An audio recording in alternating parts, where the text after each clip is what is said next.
ও SM হলে খাইতে যেতে পারে, এটা রাইটস আছে।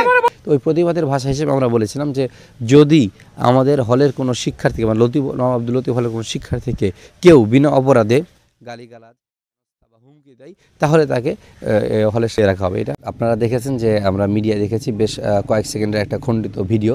সেই ভিডিওটা শুধুমাত্র পুরো ঘটনার একটা ছোট্ট একটি খণ্ডিত অংশ ছিল। আপনারা যদি পুরো ভিডিওটা দেখেন বা যদি কারো কাছে থাকে বা হলের যারা সেখানে উপস্থিত ছিল আপনারা যদি খোঁজ দিয়ে দেখেন তাহলে সেখানে পুরো কাহিনীটা আসবে যে এটা শুধুমাত্র একটা নেতিবাচক একটা ব্যাখ্যা ছড়ানোর জন্য যারা এই কাজটা করেছে। আসলে গতকাল জুম্মার দিন ছিল, আমরা খাওয়া দাওয়া করে আমরা আমাদের যার সাথে খাওয়া দাওয়া করে সবাই নিজ রুমে চলে গিয়েছিলাম। আমার রুম কিন্তু একদম রাস্তার পাশেই, ওটা হচ্ছে আমার রুম। তো ঘটনা ঘটেছিল হচ্ছে এসএম হলের ভেতরেই।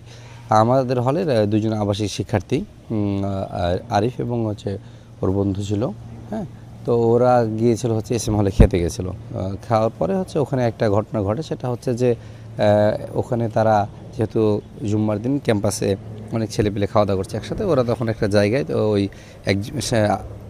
এসএম হলের এক আবাসিক ভাইকে ওখানেই খাচ্ছিল। ওকে বলে যে ভাই একটু ওখানে বসা যাবে কিনা। তো ভাই বলে যে না এখানে তো বসা যাবে না, এখানে তো দুইজনে বসার জায়গা তুই দেখতে পাচ্ছিস না। তখন কিছু কথা না বলে ওরা তার সামনের বেঞ্চে বসে গেছে, ওখানে আর বসে নাই। তো তারপরে যে একটা ও আমাদের হলের যে আবাসিক শিক্ষার্থী ছিল আরিফ, ওকে জিজ্ঞেস করে যে ভাই আপনার সেশনটা কত বা কোন হলের, এবার একটা কৌতূহলবশত জিজ্ঞেস করে। তখন ওই বললো যে আমার সেশন কত না কত এটা তোকে জিজ্ঞেস করতে হবে বা তুই কে জিজ্ঞেস করার। তখন বলে যে আমার সেশন 24-25। তখন উনি বলে যে ভাই আপনি যে একজন জিজ্ঞেস করে যে আপনার হল কোনটা। তখন বলে যে লতিফ হল। তখন ওর একটা যেহেতু ও নিজে একটা লতিফ হলের আবাসিক শিক্ষার্থী, বলে ভাই আপনার রুম নাম্বার কত জিজ্ঞেস করে। তখন ও বলে যে তোকে আমি বলবো কেন, তুই জিজ্ঞেস করার কে বা এই সেই। এভাবে একটা বাকবিতণ্ডা শুরু হয়। বাকবিতণ্ডা শুরু হওয়ার সাথে সাথে একটা ও খুব বৃষ্টি ভাষায় গালিগালাজ করে আমাদের হলে আবাসিক শিক্ষার্থীকে। গাড়িটা আপনারা হয়তো অনলাইনে দেখেছেন। তো এভাবে গালিগালাজ যখন শুরু করে তখন ও আর কি, ওরা তো যে দুজন গিয়েছিলো ওরা আপনারা হলে খোঁজ নিয়ে জানতে পারবেন, ওরা দুজনই খুবই একদম ভদ্র ছিল ওরা, এবং কোনো ঝামেলার মধ্যে ওরা নাই। তো ওরা এটা গালিগালাজ করেছে, ওরা ধরুন আশেপাশে যে ভাইরা ছিল সবাই শুনেছে। ওরা তো বলছে ভাই দেখেন এটা এই করছে, তখন ওরা কিছু বলে নাই। তারপরে যখন ইয়ারা যে আবাসিক শিক্ষার্থী ছিল যিনি, উনি তখন বললো যে খাওয়ার মুডটাই নষ্ট হয়ে গেল, যে তোরা এই আমার হলে খাইতে আসছিস কেন, এটা এসএম হল আমার হল, তো নিজের হলে খাবি, এরকম একটা কথা উঠে। তারপরে বলে তোরা বাইরে যা, তোদেরকে বের হয় তোরা দেখবো। তখন এরকম যখন একটা হুমকি স্বরূপ কথা আসে, তাও ওরা কিছু বলে না। আশেপাশের ভাই যারা ছিল তারা কিন্তু শুনেছে। বের হওয়ার সাথে সাথেই ওই এসএম হলের কয়েকজন ভাই আমাদের হলের পরিচিত ছিল, তখন ওরাকে বলছে ভাই দেখেন গালিগালাজ করছে, এভাবে ওকে আমাদেরকে হুমকি স্বরূপ এই কথাগুলো বলছে।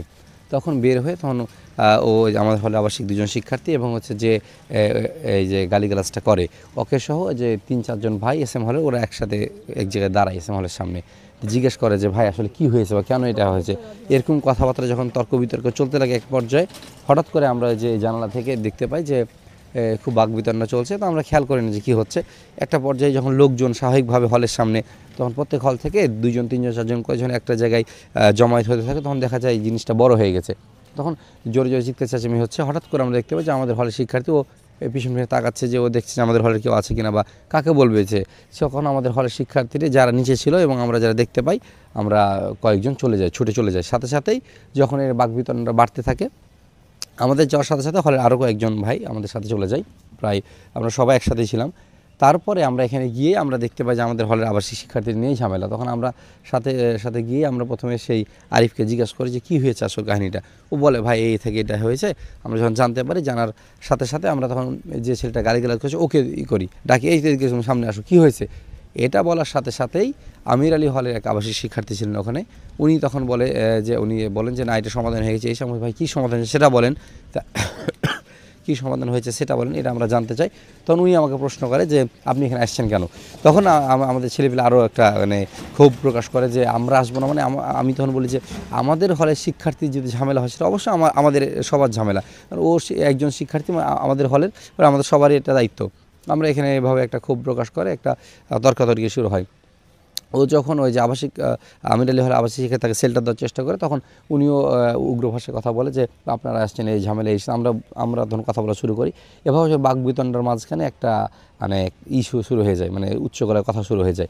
কথা শুরু হওয়ার পরেই উচ্চক্ষণে তখন আমরা এক কাজ করে আমরা হচ্ছে সরতে লাগি আস্তে আস্তে। ওখানে কয়েকজন সিনিয়র ভাই ছিলেন, আমাদের হলেরও ভাই ছিলেন, ওনারা বললেন আচ্ছা ঠিক আছে আমরা একটা সমাধান করে ফেলতে হবে। তো আমরা তখন ওনার কথা শুনে আস্তে আস্তে আমরা দূরে যখন সরতে লাগি, আমাদের হলের সবাই অন্যান্য হলেরগুলোও দূরে সরে গিয়েছিল।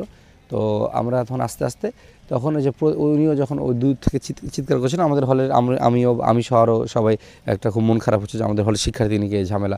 তখন আমরা প্রতিবাদের ভাষা হিসেবে এভাবে বলেছিলাম কথাটা আমি, যে আমি যেহেতু আমাদের হলের শুধুমাত্র একজন প্রতিনিধি না, আমি হলের আবাসিক শিক্ষার্থী হিসেবে গিয়েছিলাম। শুধু আমাদের হলে যে কেউ কোনো ঝামেলায় পড়লে আমার একটা দায়িত্ব, আমার সহ আমাদের হলে আবাসিক যারা আছেন আমাদের বড় ভাই ছোটো ভাই আমরা এগিয়ে যাবো, এটা স্বাভাবিক।